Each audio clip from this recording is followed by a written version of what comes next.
Evangelho de João, capítulo 18, versículo 3. Diz assim: Tendo, pois, Judas recebido a corte e oficiais dos principais sacerdotes e fariseus, veio para ali com lanternas e archotes e armas. Sabendo, pois, Jesus todas as coisas que sobre ele haviam de vir, adiantou-se e disse-lhes: A quem buscais? E respondendo-lhes a Jesus, o Nazareno, disse Jesus: Sou eu. E Judas, que os traía, estava também com eles.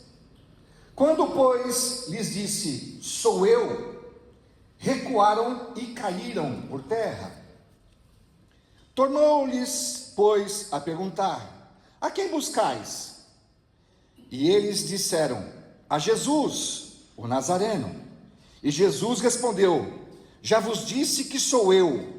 Se, pois, me buscais a mim, deixai ir estes, para se cumprir a palavra que tinha dito: Dos que me destes, nenhum deles perdi. Então Simão Pedro, que tinha uma espada, e desembainhou-a, e feriu o servo do sumo sacerdote, cortando-lhe a orelha direita.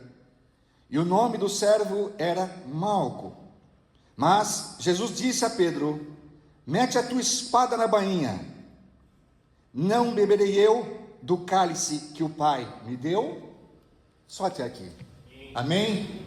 Vamos orar? Senhor Deus e Pai, nós te glorificamos e te agradecemos, porque é o Senhor quem trata com as nossas vidas. Dá-nos, ó Pai querido, entendimento acerca da Tua palavra. Nos dá estrutura, nos dá sabedoria, nos dá fortalecimento, ó Pai, para que possamos continuar e falar sobre o Teu amor, ó Pai. Que a Sua graça possa ser derramada sobre aqueles que nos ouvem, sobre as nossas famílias, sobre as nossas casas, porque cremos, ó Pai querido, que indiferente da nossa vontade, é o Teu querer que permanece. Nós pedimos, ó Pai querido, trata e trabalha conosco, em nome de Jesus. Amém. Querido, essa palavra, ela foi direcionada nessa noite para as nossas vidas. Amém. Entretanto, eu a recebi de uma forma mais antecipada. E vim, depois de ter recebido ela, degustando e buscando diante de Deus o entendimento acerca de cada fala, de cada sílaba, de cada palavra. E é claro que é um livro que nós já lemos. João retrata muito sobre Cristo, e aqui ele dá voz, ou melhor, ele aponta algumas características que os outros evangelhos não apontam. E é algo muito importante que a palavra tem a dizer hoje para mim e para você. Essa palavra ela pode se dividir em duas partes, e eu creio que isso é profético para a minha vida e para a tua vida. A primeira condição dessa palavra, ela está aplicada a: ninguém pode impedir os teus sonhos de acontecer. Eu vou repetir: ninguém pode impedir que os teus sonhos aconteçam. Essa é a primeira parte dessa palavra. E a segunda parte é: ninguém pode impedir o que Deus está preparando para você. Guarda isso aí. E quando a palavra ela vem, ela traz-nos um entendimento, e aqui está muito claro a passagem que traz a elucidação através de João, que estava presente nesse momento, e ele começa a narrar a condição da prisão de Jesus.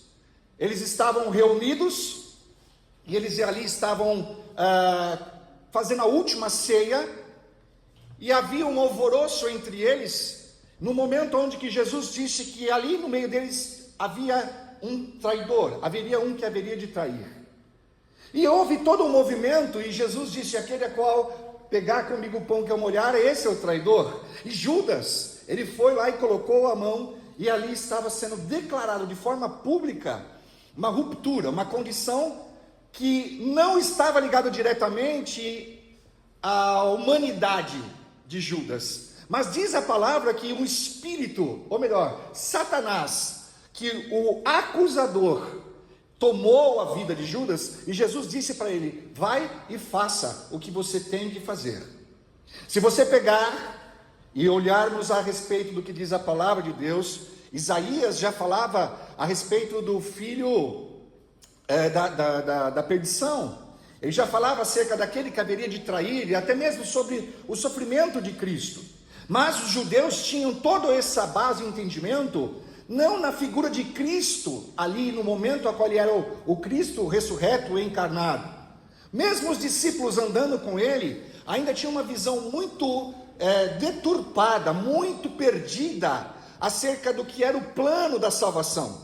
Uns por amarem muito Jesus, outros porque queriam de alguma forma idealizar ou buscar compreensão humana, que Jesus seria então um libertador, seria o Salvador, para aquela época, para aquela condição, para aquele momento e estado que eles viviam em Jerusalém, sobre a condição da graça libertadora nesse plano.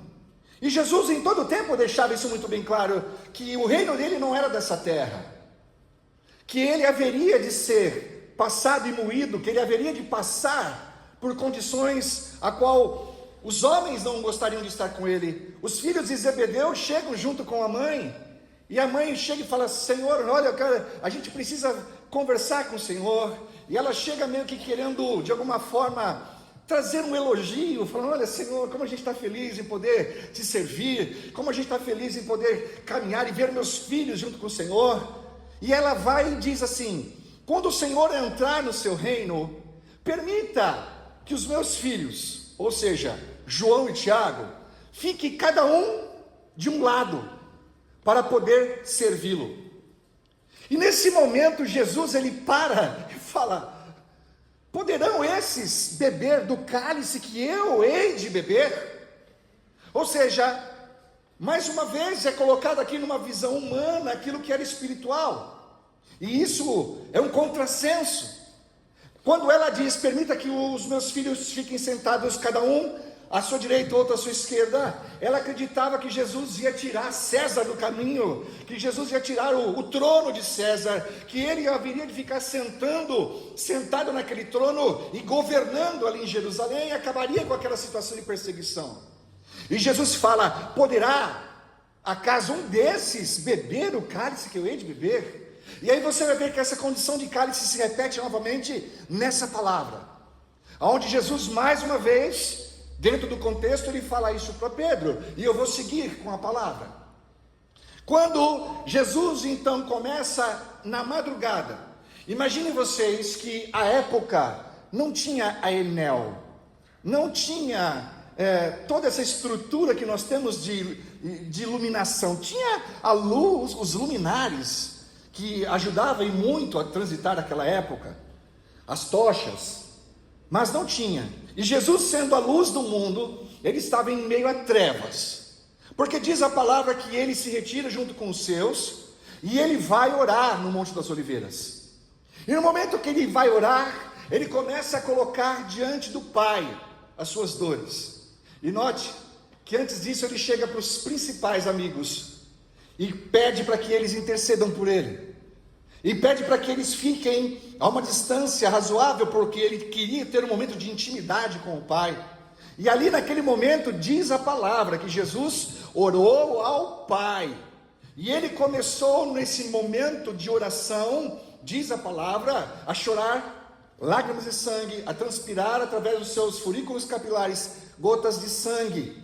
Esse é o retrato da condição pós-moderna, que mostra um nível alto de estresse, um nível alto até de ansiedade, de depressão, a qual Jesus agora, enquanto homem, estava vivendo, estava passando. E a sua oração, ela está ligada diretamente ao Pai, onde ele diz: Pai, se possível for, afasta de mim esse cálice, todavia seja feita a sua vontade. No mesmo instante que Jesus se aproxima, se depara com os discípulos dormindo, ele tenta os acordar, e ele começa agora a caminhada, e ele olha e ele vê os homens vindo, armados, homens que pertenciam a Roma, homens que eram religiosos para a época, juntamente com Judas. E eles começam a se aproximar, e Jesus, de uma forma veemente, ele vai e diz: a quem procuras? A quem procuras? Entenda, querido, que Jesus já sabia que estavam lhe procurando, mas tinha que ser trazido ao entendimento humano e também diante do espiritual, que ele estava se entregando por amor, se entregando à vontade do Pai, aonde agora, de forma consciente, ele estaria permitindo que a vontade de Deus fosse realizada através de toda aquela condição a qual ele representava, o Cordeiro de Deus.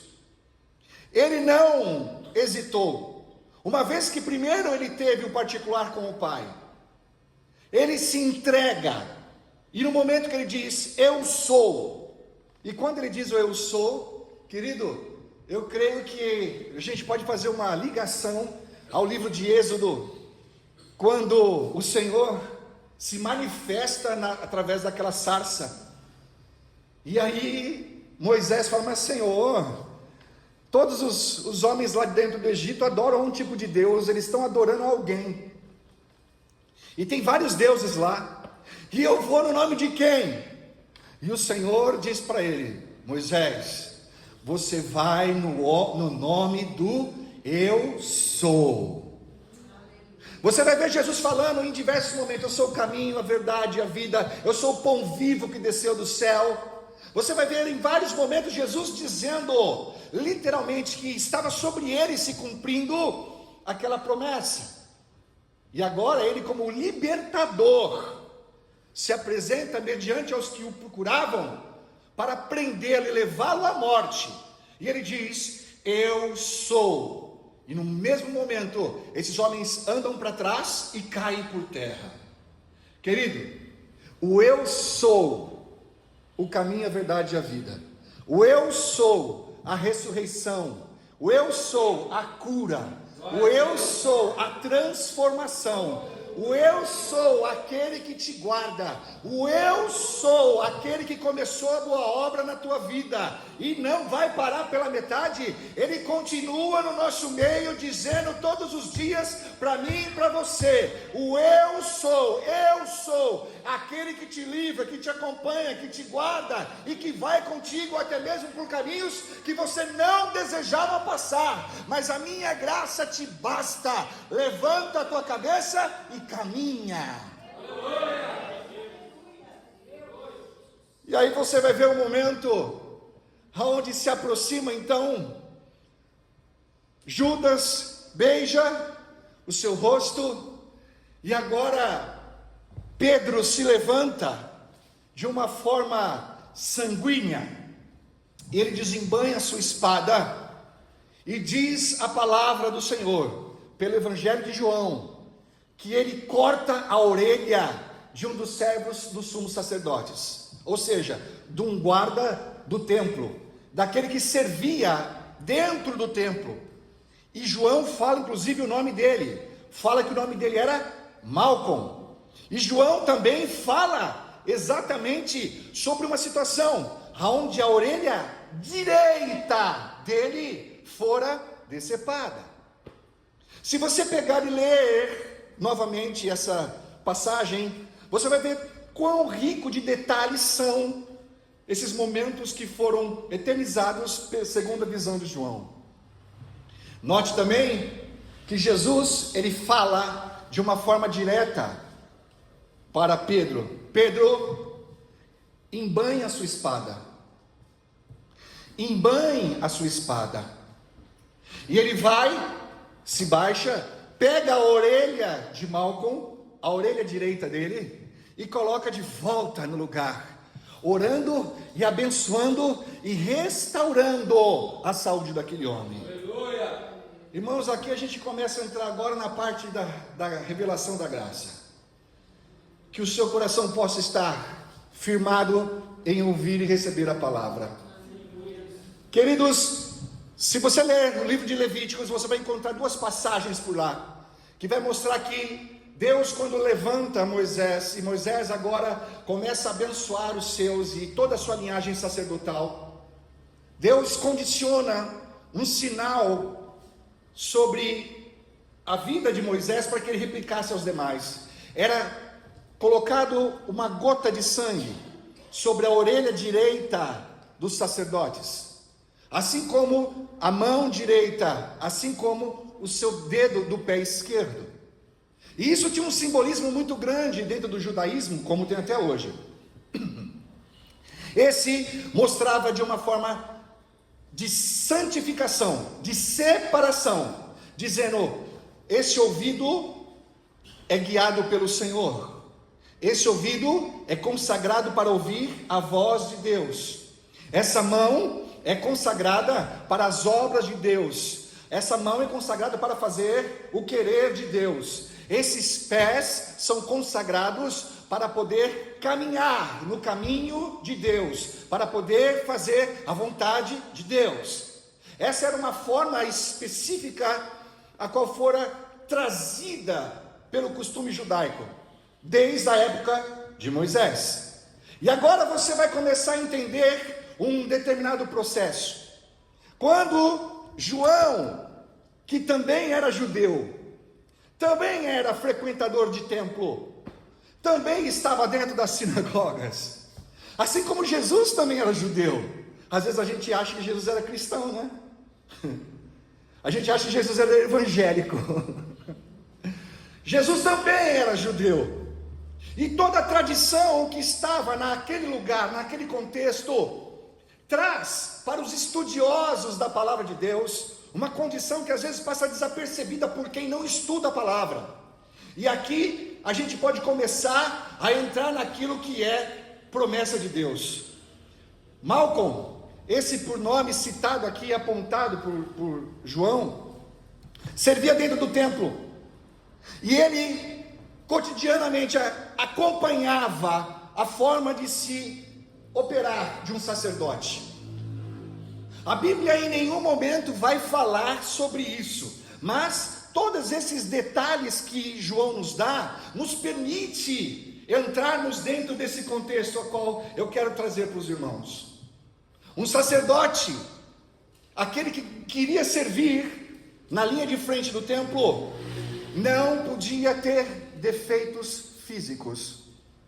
Eu não sei se você se lembra, mas dentro do judaísmo sempre foi entendido que uma pessoa com problema ou uma deficiência física, ela estava atrelada ou a uma maldição, ou contra ela, ou contra a família dela. É daí que a gente até aprendeu de onde veio o tal do karma, mas karma que eu vou continuar te explicando. E a gente começa a ver que dentro desse fluxo religioso, existia uma sensação de pertencimento a esse homem por nome de Malco. E a Bíblia, mais uma vez, não diz, mas me dá condições assim de entender. Da mesma forma com que muitos estudiosos também concordam com essa fala que eu vou fazer agora. No coração de Malcolm existia o desejo de servir no templo, não agora como um soldado, não agora como um guerreiro que andava armado e ficava na porta do templo. Ele não queria mais ficar na porta, ele queria vir para dentro. Ele não queria servir mais do lado de fora, na segurança do templo, mas ele queria agora, nos seus sonhos, ser alguém que pudesse, de alguma forma, galgar o caminho ministerial, sacerdotal. Só que imaginem vocês, que no momento onde tudo acontece, Jesus teria todas as condições, além de autoridade, para pedir para que anjos viessem àquele lugar e intervissem por ele. Jesus podia simplesmente, no momento onde ele falou, eu sou, já pedir que a grandeza de Deus se manifestasse naquele lugar e aniquilasse todas aquelas situações, mas não, ele se permitiu receber a vontade de Deus, o cálice a qual ninguém ia poder beber por ele. Ele então vai se baixa, pega a orelha de Malcolm, coloca no lugar e diz para ele: filho, eu te perdoo, continua a acreditar e a viver nos teus sonhos. Filho, eu te perdoo e eu não vou te julgar como as pessoas comuns te julgariam. Pode ser que pela religiosidade você não fosse aceito se você não tivesse mais essa orelha direita. Pode ser que o desejo do teu coração de se transformar em um sacerdote estivesse se findando agora. E olha que Pedro, quando foi e cortou essa orelha, ele não mirou na orelha não, irmão. Ele cortou, ele deu para matar. Ele pegou a espada e bateu de qualquer jeito. Uma pessoa alucinada, uma pessoa com raiva, ela não consegue tanta precisão. Mas foi da forma qual a palavra nos diz. E naquele momento, não era só a orelha de um homem que caía. Era um sonho. Porque ele acreditava, da mesma forma que os demais religiosos, que Jesus não era aquele que haveria de vir, que ele não era o Cristo. Ele ainda não tinha recebido a dádiva da revelação, nem da conversão, para saber quem realmente ele estava prendendo. Irmãos, ninguém pode impedir a obra que Deus tem na tua vida. Ninguém pode barrar o teu direito de sonhar. Ninguém pode interferir diretamente naquilo a qual já é um sonho do teu coração acerca das coisas de Deus. A palavra de Deus diz que o Senhor conhece os nossos pensamentos, as nossas palavras antes de saírem das nossas bocas. Ele já tem o entendimento e a compreensão. Ele conhece os teus caminhos, Ele conhece, querido, os teus erros, os teus pecados. Ele conhece e sabe tudo que nós temos passado e que nós temos vivido. Às vezes surgem pessoas ao nosso redor, homens, mulheres, questões humanas, que se opõem ao nosso caminho. Acham que de alguma forma estão sendo úteis da forma com que estão reagindo, mas por mais que elas estejam envolvidas no processo, elas ainda não entenderam o processo.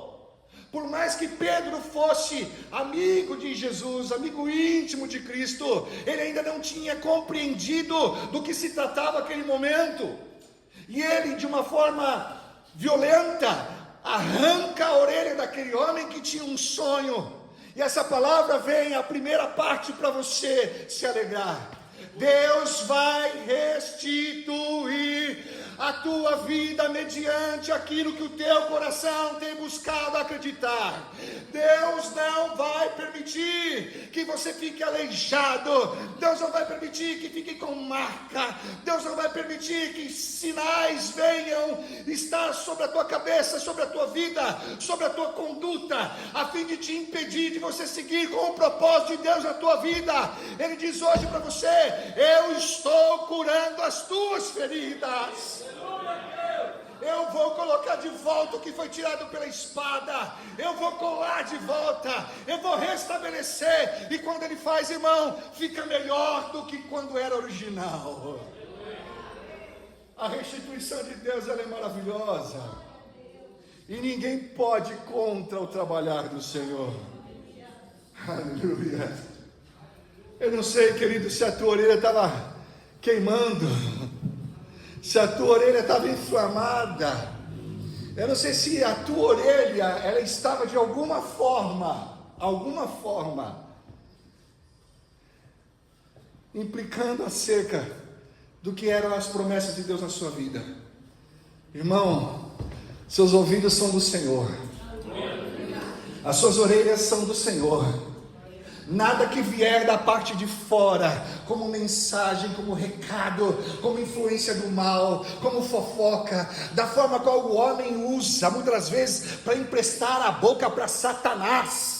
Em nome de Jesus, não deixa. A tua orelha, ela está sendo consagrada hoje. A tua boca está sendo consagrada hoje. A tua vida está sendo consagrada hoje. Não abra a boca, irmão, para falar besteira. Não abra a boca, não se permita ouvir também de pessoas que são menos no entendimento da graça, e que estão se utilizando de palavras estratégicas a fim de roubar os teus sonhos. Elas não estão percebendo, mas estão sendo motivadas por Satanás. Ah, pastor, você está dizendo então que Pedro foi usado por Satanás? Eu não. Jesus disse. Pedro, dentro da sua autossuficiência, por muitas das vezes se permitia ser o sanguíneo, o que mais se expunha dentro dos seus valores, e era o que mais aprendia, a ponto de ele chegar no momento onde Jesus fala para ele, que ele haveria de padecer a morte de cruz, e Pedro dizer, não mestre, vamos fugir, vamos para outro lugar, vamos desviar o caminho. Jesus fala para ele, para trás de mim, Satanás. E Satanás, irmão, mais uma vez, só para que fique claro, quer dizer adversário, inimigo, quer dizer aquele que é contra, para trás de mim. Se Jesus ouvisse a voz de Pedro, seu amigo, ele desistiria de todo o plano que Deus já tinha para ele.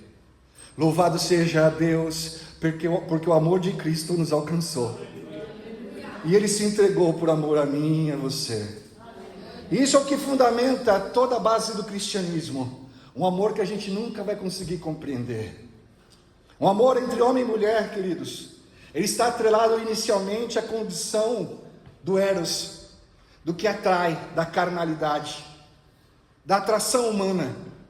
E quando esse amor, propriamente dito, ele amadurece, ele sai do âmbito da paixão, e ele vai agora para a condição do amor, é quando você começa a enxergar problemas, quando você começa a enxergar defeitos, é quando você começa a ver, literalmente, que você vai precisar agora fazer o que a palavra diz em Coríntios, o amor tudo suporta, o amor tudo espera, o amor tudo crê.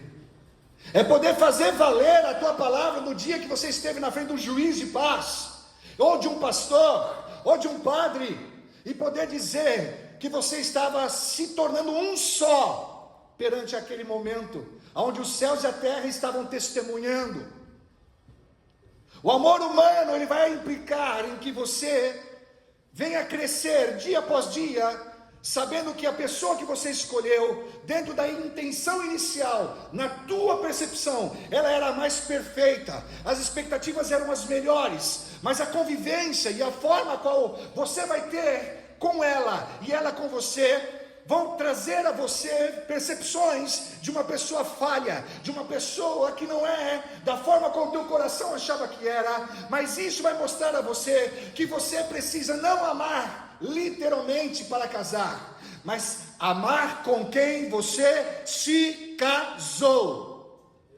A condição humana do casamento, atrelada ao amor do homem, é escolha, e você precisa escolher estar presente na vida do outro, dia após dia.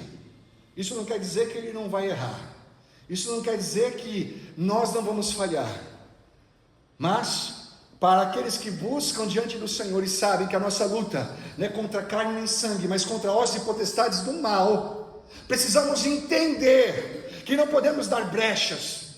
Os nossos ouvidos são consagrados, a nossa mão é consagrada, os nossos pés são consagrados, e para a gente não perder a oportunidade de viver o melhor de Deus na nossa vida, a gente tem que levar a sério os nossos sonhos diante de Deus, porque Deus não brinca de ser Deus na nossa vida. Nós brincamos de ser servos, nós brincamos de cultuar, Deus não. O amor de Cristo, que é o amor ágape, esse é o amor que até hoje a ciência tenta entender e não vai nunca conseguir, porque a forma de amar foi de se entregar. Quando falamos sobre o amor ágape, onde Jesus agora, saindo da figura de Malcolm, mas indo agora para dentro da visão profética desse texto, Jesus repreende a Pedro e fala: guarda a tua espada, porque quem é que há de me impedir que eu venha tomar do cálice do Senhor? Esse cálice era o cálice do próprio Pai para ele. Era o cálice que ele falava que ninguém ia conseguir suportar, era só dele, era só para ele. Amado, vão existir cálices que você vai ter que tomar. Vão existir momentos que é só você e o Senhor. Vão existir momentos, querido, que não adianta amigo se levantar com a espada e querer te defender. Pessoas quererem se levantar a fim de buscar uma explicação do que está acontecendo e de alguma forma poder intervir ao teu favor. Não. Tem questões que são ligadas unicamente a você e o Senhor. E Deus, Ele vai ter, nesse momento de intimidade com você, uma forma de te amar, inquestionável, por aquele que é espiritual. Mas por aquele que é carnal, muitas das vezes não vai conseguir entender. Voltando em Pedro ele fala, certa feita, que Jesus, quando queria lavar os pés dos discípulos, ele queria começar por Pedro, e Pedro falou: não, Senhor, eu não sou digno que o Senhor lave os meus pés, isso é um trabalho de servo, e o Senhor não é servo. E Jesus falou: Pedro, você ainda não entendeu? Eu vim para servir, Pedro, eu não vim para ser servido. Pedro, acorda. Pedro, se eu não te lavar os teus pés, você não tem parte comigo no meu reino, Pedro. Nesse mesmo momento, uma chave vira na cabeça de Pedro, e Pedro fala: então, Senhor, não só os pés, mas me lava o corpo inteiro. E o Senhor fala: não, Pedro, de novo não. Não precisa, Pedro. Quem já foi nascido da água do Espírito não precisa de novo. É só uma manutenção, Pedro. Acorda. Você já é nascido da água do Espírito. Você é promessa dos sonhos de Deus. Querido, não importa se o cálice que você vai tomar é um cálice amargo, saiba que estando na dispensação do Espírito e debaixo da vontade de Deus, não tem, querido, por que você desistir, não tem por que você olhar para trás, não tem por que você sentir sozinho, porque a própria presença do Deus vivo estará com você em todo o tempo, é o que diz a palavra.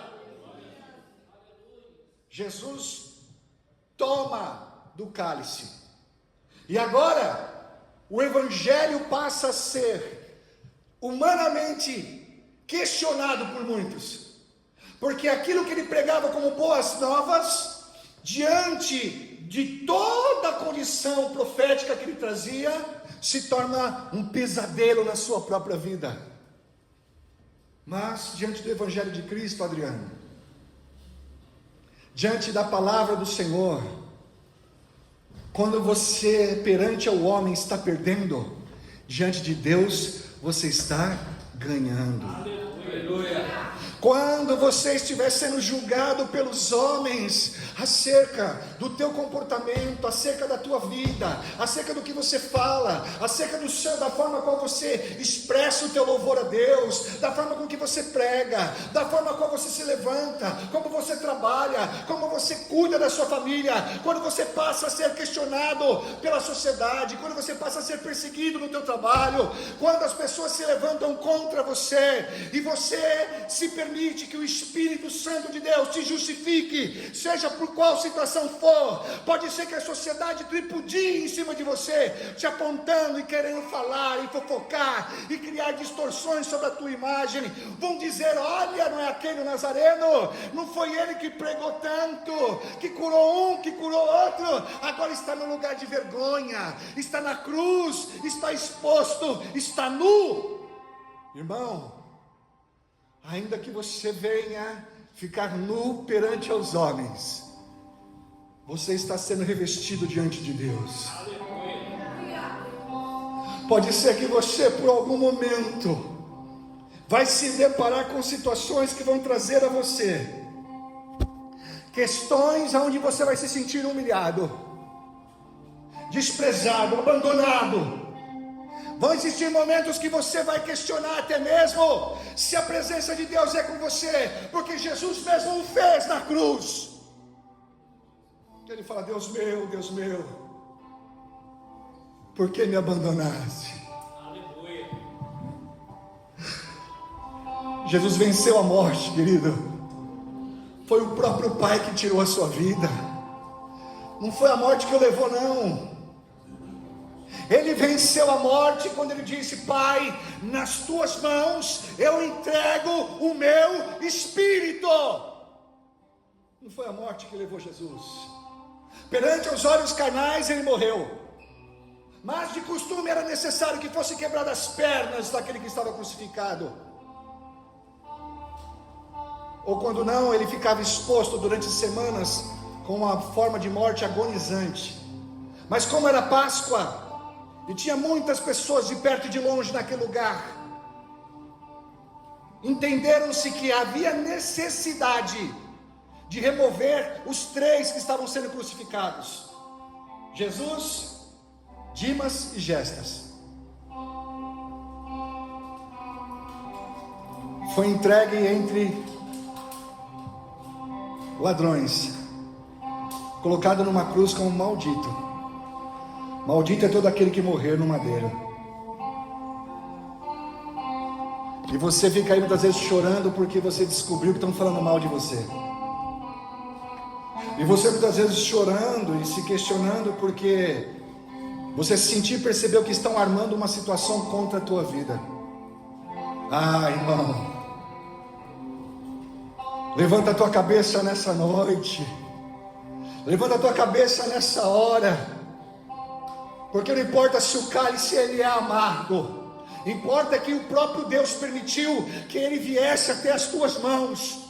E se Deus permitiu que você experimentasse desse cálice, ainda que aparentemente seja um motivo de vergonha, que seja uma situação de constrangimento, a qual você não esperava passar, que você não queria passar, o Senhor está dizendo para você: mas eu estou com você.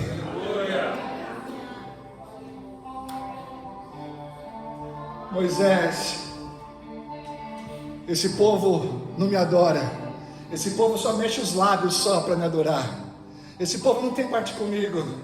Vamos fazer o seguinte, Moisés, eu vou mandar um anjo e esse anjo vai ficar com você, e para onde você for esse anjo vai junto.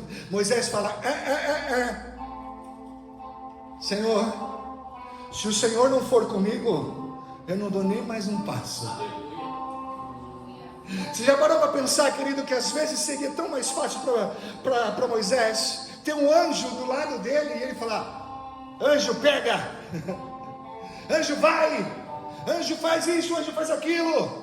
Era a condição da materialidade da fé, em poder ver com os próprios olhos o agir de Deus. Moisés, pela intimidade que tinha, como amigo de Deus que era, ele disse: Senhor, se o Senhor não for comigo, eu não dou mais nenhum passo. Prefira a presença de Deus. Não dê nenhum passo para a direita, nenhum passo para a esquerda.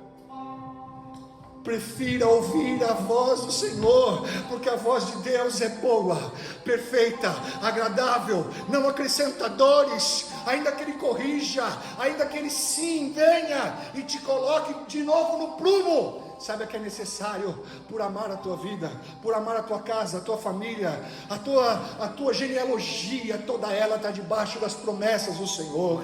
Deus, a partir de nós, quebrou toda maldição, quebrou toda palavra contrária. A partir de mim e de você que aceitamos a Jesus como nosso único e suficiente Salvador, não tem maldição que possa prosperar na nossa vida.